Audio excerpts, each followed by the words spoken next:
Bismillahirrahmanirrahim. Assalamualaikum warahmatullahi wabarakatuh. Alhamdulillahirabbil alamin wa bihi nasta'in ala umuri dunya waddin wa ala alihi washabihi ajmain amma ba'du.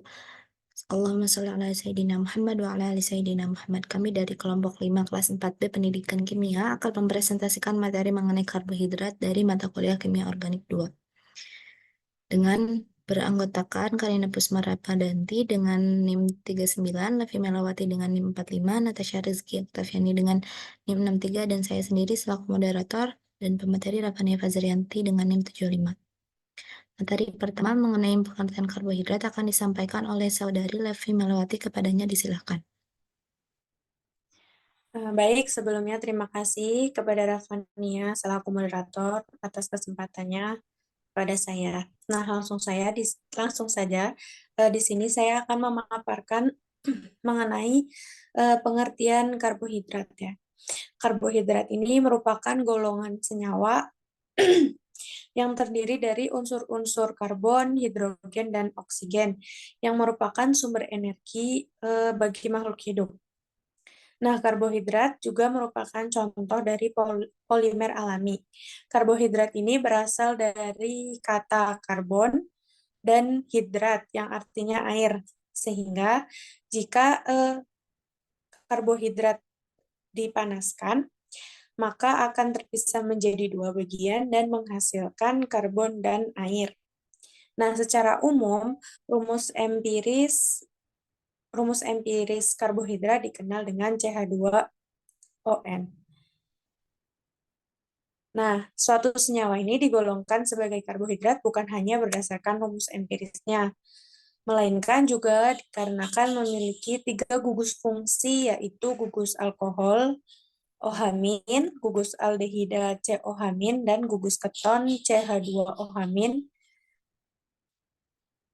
Nah, itu dia ketiga gugus fungsi tersebut. Nah, selanjutnya, next slide. Sumber karbohidrat ya. Nah, karbohidrat ini merupakan salah satu jenis nutrisi yang penting bagi tubuh manusia.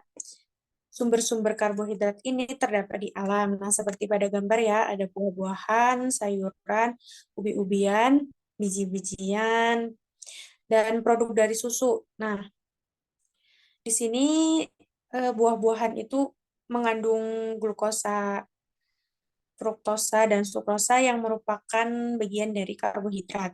Sedangkan sayuran memiliki karbohidrat kompleks seperti pati dan serat. Kemudian biji-bijian itu mengandung karbohidrat dalam bentuk amilosa dan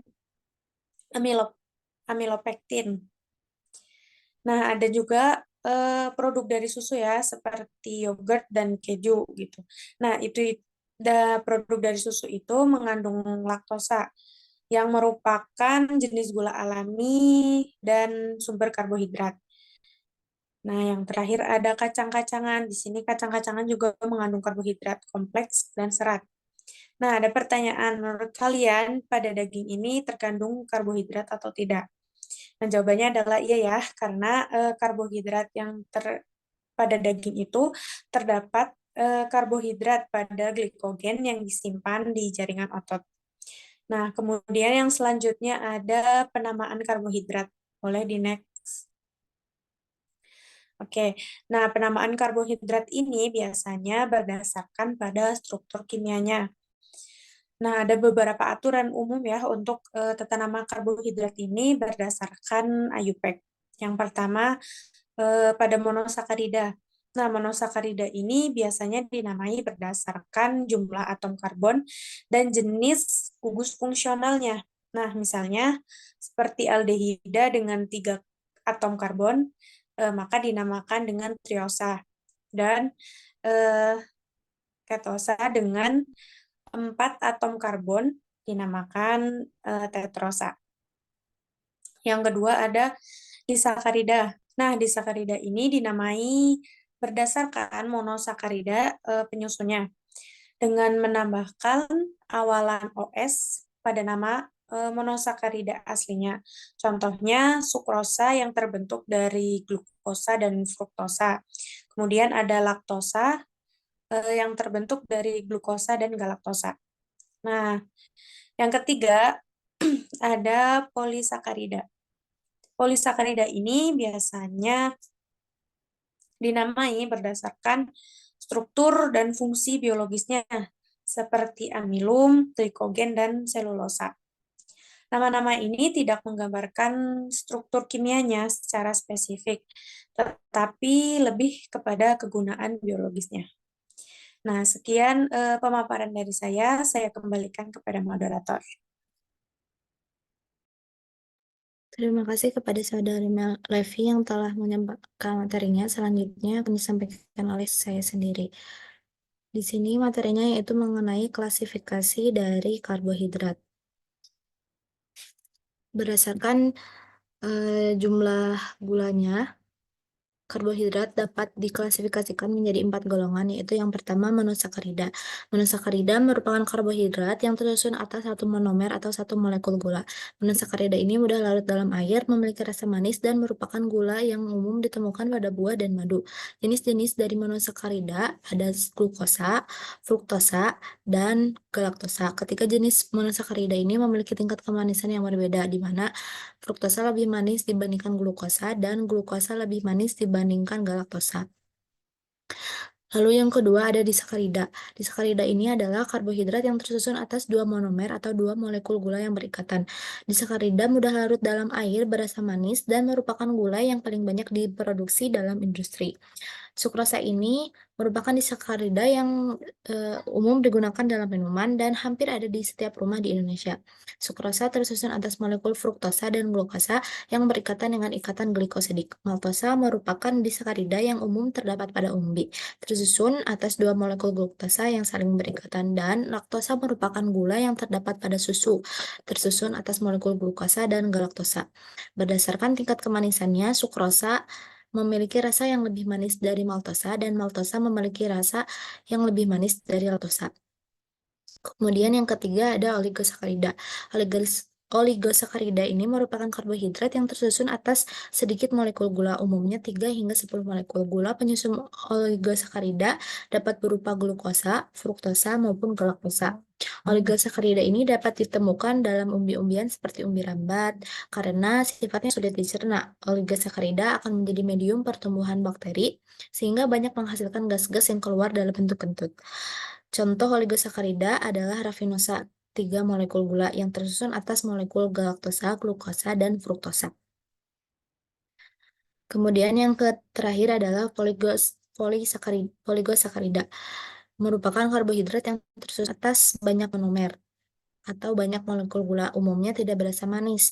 Amilum, selulosa, dan glikogen adalah polisakarida yang umum dalam kehidupan sehari-hari. Amilum atau pati merupakan cadangan makanan tumbuhan yang dapat diperoleh dari batang, biji, maupun umbi.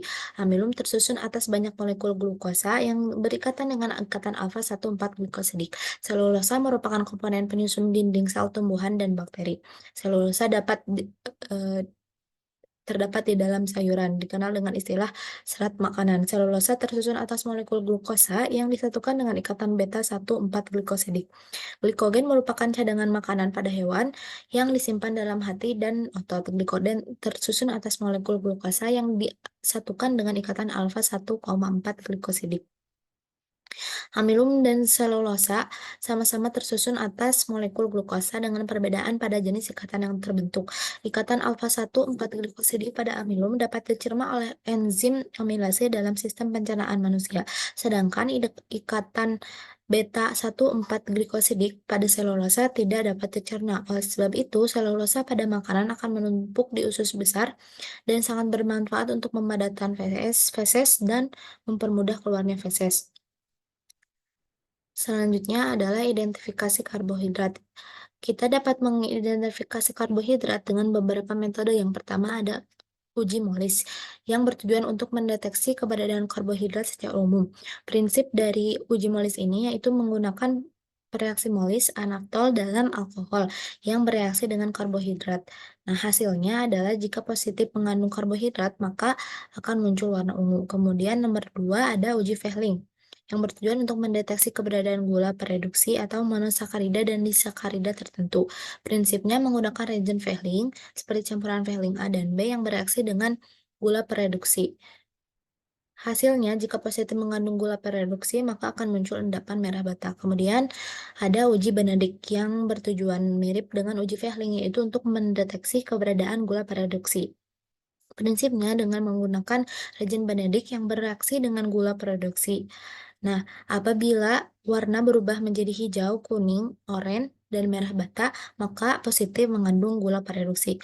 Kemudian selanjutnya ada uji iodin yang bertujuan untuk mendeteksi keberadaan amilum dengan menggunakan prinsip larutan iodin yang bereaksi dengan amilum. Hasilnya akan menjadi warna biru kehitaman, maka positif mengandung amilum. Dan yang terakhir ada uji bioret yang bertujuan untuk mendeteksi keberadaan protein.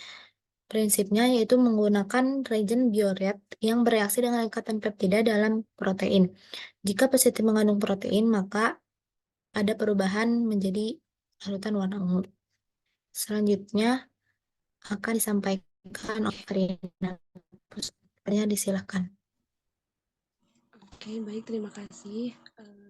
Di sini saya akan menjelaskan tentang manfaat karbohidrat. Yang pertama yaitu sebagai sumber energi, di mana kita tahu kalau misalnya karbohidrat ini menjadi sumber utama bagi tubuh. Gitu. Kemudian yang kedua yaitu melindungi protein. Nah, melindungi protein ini tuh merupakan prioritas utama dalam menjaga energi kita. Nah, bila karbohidrat yang dikonsumsi tidak mencukupi untuk energi tubuh, maka ada cadangan lemak sebagai protein. Gitu. Kemudian yang ketiga yaitu pengatur metabolisme. Nah, di mana di sini itu karbohidrat mencegah terjadinya oksidasi lemak yang tidak sempurna. Kemudian yang ketiga ada membantu pengeluaran feses. Nah, karbohidrat juga membantu pengeluaran feses dengan cara mengatur peristaltik usus dan memberi bentuk pada feses. Nah, kemudian di sini ada tadi fungsi dalam tubuh, kemudian di sini fungsi dalam ruangan. Yang pertama ada pemberi rasa manis pada makanan.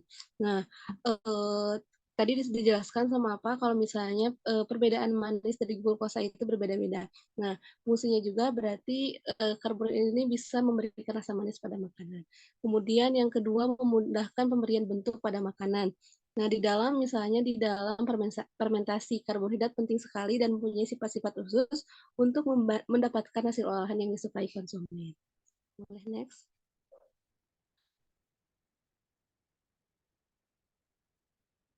Next apa?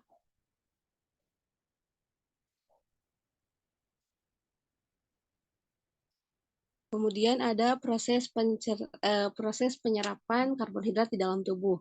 Yang pertama yaitu proses awal terjadi di mulut. Nah, makanan yang mengandung karbohidrat akan dikunyah bercampur dengan ludah yang mengandung enzim amilase yang akan menghasilkan destrin atau maltosa.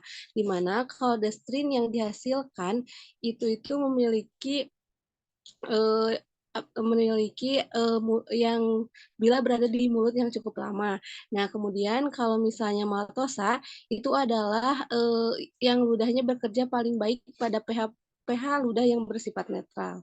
Nah, kemudian yang kedua adalah proses di lambung.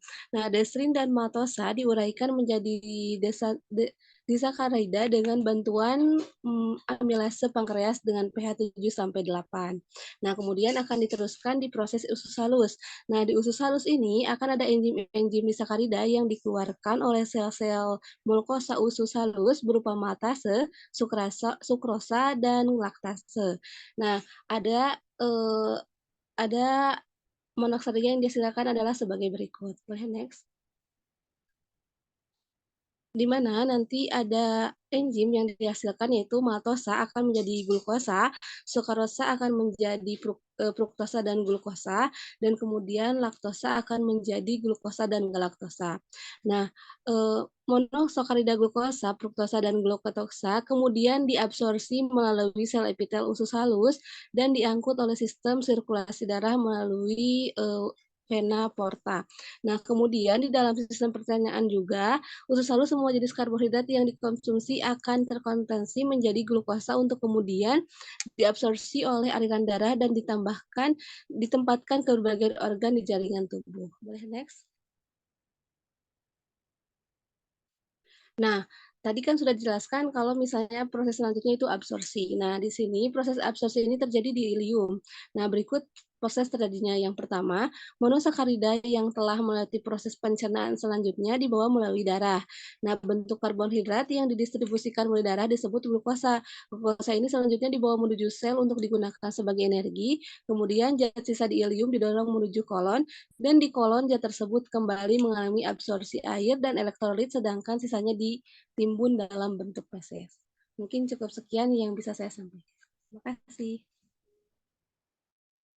Terima kasih kepada Karina yang telah menyampaikan materinya. Materi selanjutnya disampaikan oleh Natasha. Kepadanya diserahkan. Baik, terima kasih kepada moderator.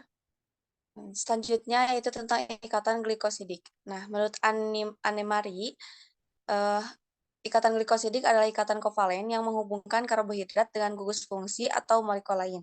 Zat yang mengandung ikatan glikosidik disebut glikosida. Nah, glikosida ini dapat dikategorikan menurut unsur-unsur yang terlibat dalam ikatan kimia.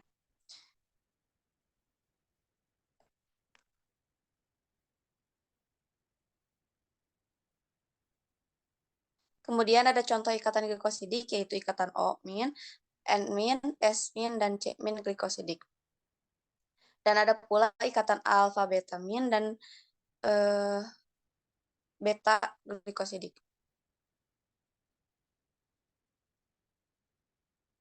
Nah, tidak semua ikatan glikosidik ini itu sama ya. Kita dapat membedakan 3 jenis ikatan glikosidik tergantung pada atom yang bertindak sebagai jembatan atau penghubung antara karbon anomerik dan molekul terkait kedua. Dari sudut pandang ini ada 4 jenis glikosidik yang tadi disebutkan. Nah, ikatan O-glikosidik ini dibentuk dengan menggabungkan karbon anomerik dari satu karbohidrat dengan gugus hidroksil dari karbohidrat lain atau beberapa molekul organik lainnya seperti alkohol. Nah, reaksi pembentukan adalah reaksi jenis kondensasi di mana molekul air dilepaskan. Dalam molekul ini, oksigen dan salah satu hidrogen berasal dari sakarida asli, sedangkan hidrogen kedua berasal dari hidroksil molekul kedua. Nah, selain itu, atom oksigen yang membentuk ikatan O-glikosidik juga berasal dari gugus hidroksil molekul yang berikatan dengan sakarida pertama. Kemudian yang kedua itu ada ikatan N-glikosidik. Selain ikatan O-glikosidik yang disebutkan, ada jenis lain di mana oksigen digantikan oleh nitrogen. Jenis ikatan ini disebut ikatan N-glikosidik dan senyawa yang mengandungnya disebut N-glikosida atau glikosilamin. Ini adalah jenis ikatan yang menghubungkan rantai polipeptida dengan rantai oligosakarida di banyak protein membran. Kemudian yang ketiga itu ada ikatan S-glikosidik.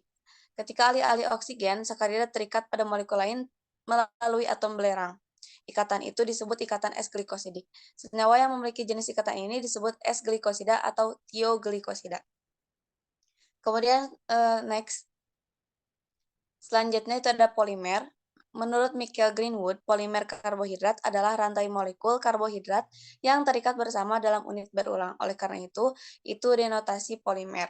Nah, polimer karbohidrat memiliki rumus kimia umum CnH2OM yang pada umumnya terdapat 2 atom hidrogen untuk setiap atom oksigen, meskipun rasio antara N dan M dapat bervariasi dan tidak semua molekul dengan rumus ini merupakan polimer karbohidrat. Lalu bagaimana polimer karbohidrat dibuat?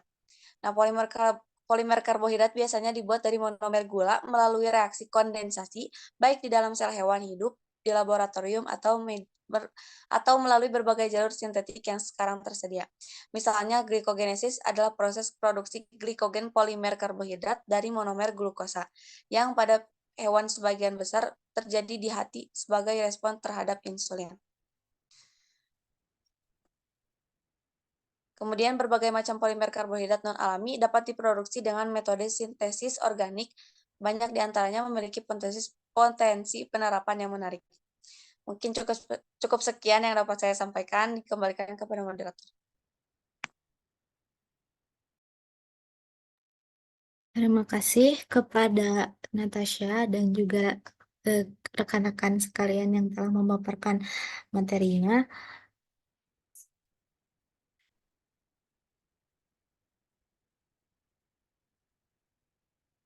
Untuk kesimpulannya adalah karbohidrat dapat dibagi menjadi monosakarida, disakarida, oligosakarida, dan polisakarida berdasarkan jumlah penyusunnya. Nah, ada beberapa cara dalam menentukan atau mengidentifikasi karbohidrat ini sendiri dengan beberapa uji, dan karbohidrat ini merupakan molekul gula yang tersusun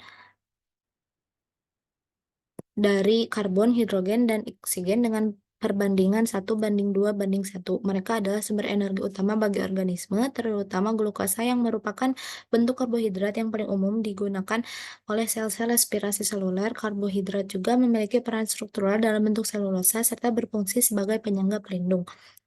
Mungkin dicukupkan sekian presentasi dari kelompok kami. Mohon maaf apabila terdapat kekurangan dalam